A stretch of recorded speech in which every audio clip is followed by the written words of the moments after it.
بگے خزاں قسط نمبر 3۔ صحرا میں جلد ہی شام اتر آتی تھی جو بالآخر ٹھٹرتی رات پر منتج ہوتی۔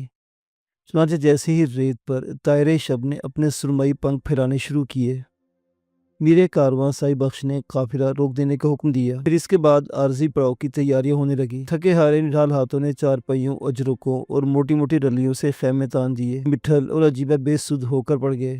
ملوکاں جاگ رہی تھی، جبکہ اس کا بڑا بھائی خالقو بھی اب اپنی بیوی اللہ وسائی اور بچے منٹھار کو صحرا میں چھوڑنے کی وجہ سے اداس تھا۔ وہ ایک طرف لاش کی طرح ڈھیر ہو کر پڑ گیا تھا، ایک طرف کونے میں بیٹھی ہوئی اس کی بہن ملوکہ بڑی نفرت انگیز نگاہوں سے اپنے بھائی خالقو کو دیکھ رہی تھی۔ اس کی آنکھیں غمناک تھیں۔ اسے اپنی سادہ لو بھابھی اللہ وسائی یاد آ رہی تھی، اور اس کی گود میں ہمکتا ہوا اپنا ننھا بھتیجا منٹھار بھی یاد آ رہا تھا۔ اسے بہت دکھ ہو رہا تھا اپنی بھابھی اور بھتیجے سے اس طرح جدا ہونے پر۔ تاہم ملوکہ کو اپنے بھائی سارنگ کی طرف سے قدرے تسلی تھی، جو اپنی بھابھی کی وجہ سے صحرا میں ہی اس کے ساتھ رک گیا تھا۔ در حقیقت یہ دونوں بہن بھائی ہی اللہ وسائی کے ہاتھوں میں کھیلے ہوئے تھے۔ ملوکہ کو اپنے ماں باپ پر بھی غصہ آ رہا تھا۔ چاہیے تو انہیں بھی یہ تھا کہ جیسے ہی اللہ وسائی کو قافلے سے علیحدہ کر دیا گیا تھا تو یہ لوگ بھی علیحدگی اختیار کرتے۔ ملوکہ اب کڑے دل کے ساتھ سوچ رہی تھی، کیا ہوتا اگر یہ لوگ بھی قافلے سے الگ ہو جاتے تو خود بھی تو آخر اپنی کوششوں سے منزل تک پہنچا جا سکتا تھا۔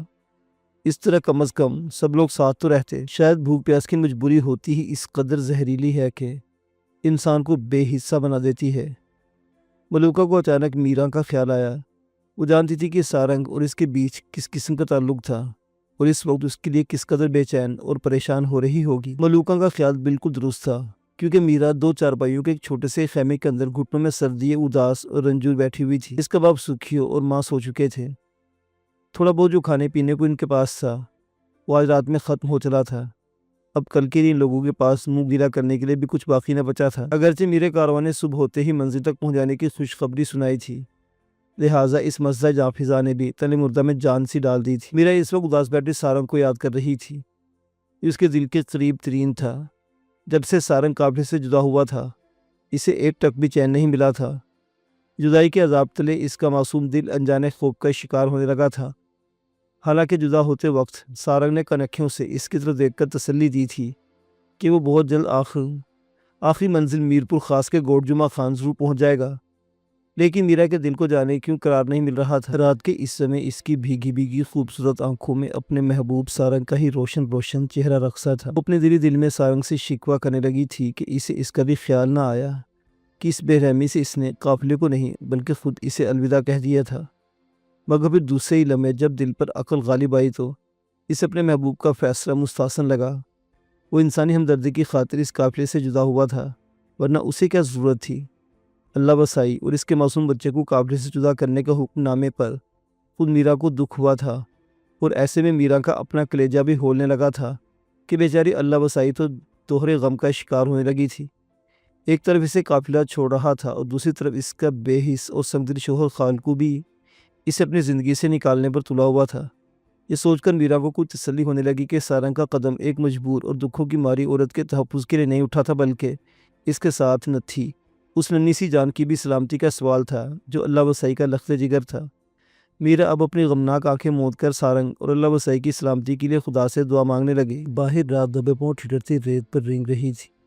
میرا نے ایک میلی چیکٹ سی رلی اپنے اوپر اوڑھ رکھی تھی، مگر اسے شروع ہی سے سردی کا احساس کم ہوا کرتا تھا۔